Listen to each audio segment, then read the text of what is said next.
Department 56's second installment of Hogwarts is the Astronomy Tower. In this video, I'll show you how to wrap and unwrap the piece and let you see how it looks next to the first installment, the Great Hall and Tower. We'll also touch briefly on components villagers look for: durability, collectibility, storability, and displayability, and how it measures up to the movies. Before we begin, two things to note. First, I'm not affiliated with Department 56, Warner Brothers, or Wizarding World. These are all my personal opinions as a Harry Potter fan and villager. Second, if you haven't seen the Great Hall review already, I recommend watching it, as many of the points I highlighted for that piece relate to this piece, as well as the set. Although some bear repeating, I'll skip over many of the points for timing purposes. Just a little bit about the piece. It debuted in 2019 from Department 56. Retails for $200.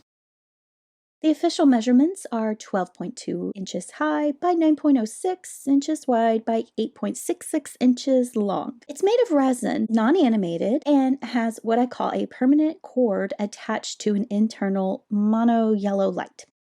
We've got the bell towers here. Here's the long gallery. The Astronomy Tower here with this lens. Now, of course, Hogwarts has changed ever so slightly throughout the film, so it's hard to tell which movie this particular piece is replicating.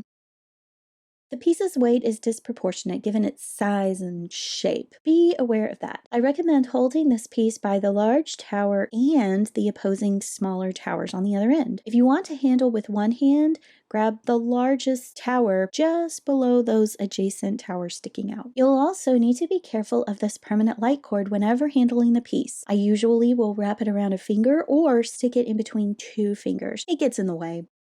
A thing to note about handling resin is that it can break, so be careful of the towers, steeples, turrets, chimneys, anything like that. Those tips can get damaged pretty easy. It's hard for me to say exactly how collectible this piece, in particular, without the set, is when it's only been out for a few years at the time this video was made. Since the electrical component is inside of the piece, keep it out of dramatic temperatures and keep the piece away from direct sunlight. This box is smaller than the Great Hall box. Measurements are 14 3/4 inch by 11 inch by 10 1/4 inch. Storage should be a little bit more manageable with this one.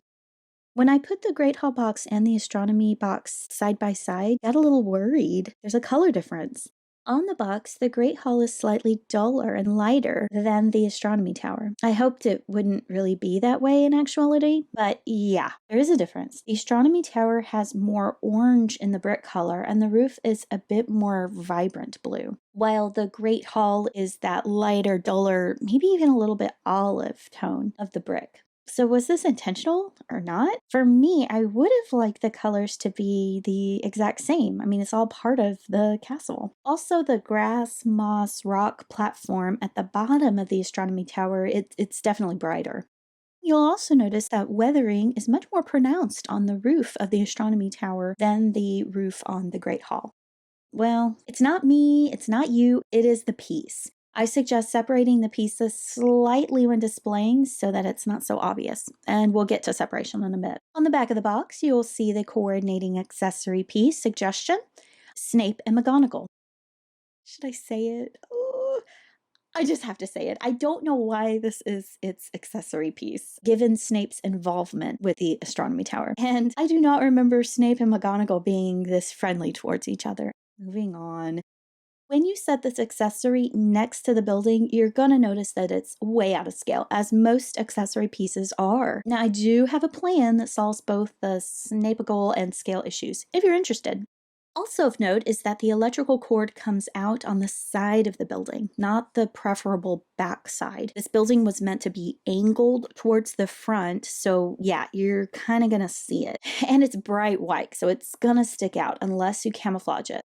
Village pieces modeled after real buildings will never really be exactly correct. Many reasons for this. Here with this piece, you'll notice that the gallery is squinched between the bell towers and the astronomy tower. While this isn't that noticeable when the piece is standing alone, if you're planning on adding 2 rows of 2 greenhouses on the side of the building, as Hogwarts has, the greenhouses will also need to be squinched as well, just to make it look more proportional. This is only going to be a problem if you are going to give herbology its due. I'll talk about placement more in the design video coming up, but one thing I really wish Department 56 had included would be a suggested display position for this piece as well as the Great Tower, either as a printout or listed on the packaging. When recreating something so distinct as Hogwarts, it would have been nice to have an easily accessible guide at hand. With all of these towers and doors and angles and windows, it could be really tricky to figure out exactly how to position the 2 pieces together correctly. If you are setting these 2 buildings side by side, as long as the Great Hall is on the left side of the Astronomy Tower, it's gonna be fine. The angle is not mission critical for a village in this early stage. If you are into accuracy, check out the design video for guidance. I found one diagram online by accident that suggested placement. Personally, though, I don't even recommend this diagram because the Great Hall and Astronomy Towers are touching. That's not right. For one thing, technically, there's this gorge in between the 2 sections of the castle, and the 2 pieces are only connected by bridges, so they're separate. More importantly, when villaging, pieces should never bump up to or set on top of or rub against another piece. Do not risk the paint getting scratched or chipped trying to set them so close together. The only point I'll make on authenticity is this. So look at Hogwarts. Now look at the piece. There are supposed to be 2 towers outside the Astronomy Tower between the gallery and the viaduct bridge connecting the courtyard. Now, Department 56 is still producing the set at this time, so we don't know if or when they will make these towers. Remember the diagram I mentioned? Well, these towers would completely negate the diagram if they were added either by the makers or by DIY. So does the diagram signify that they wouldn't be? This just furthers my best advice to you, and that is to be very flexible. We're only 3 years into this set. So set up your display with what items you have. And if you intend to add on more pieces or additions as they become available to buy or make, be sure to allow space to accommodate them later on if that is the direction that you want to take your Hogwarts. So truly, this is a really cool piece. It's very intricate. I love the roof lines, the lens, the details are amazing. The sheer size of this building really counterbalances the Great Hall nicely. 4.5 out of 5 owls. Up next in the D56 Harry Potter Village series, the Owlry.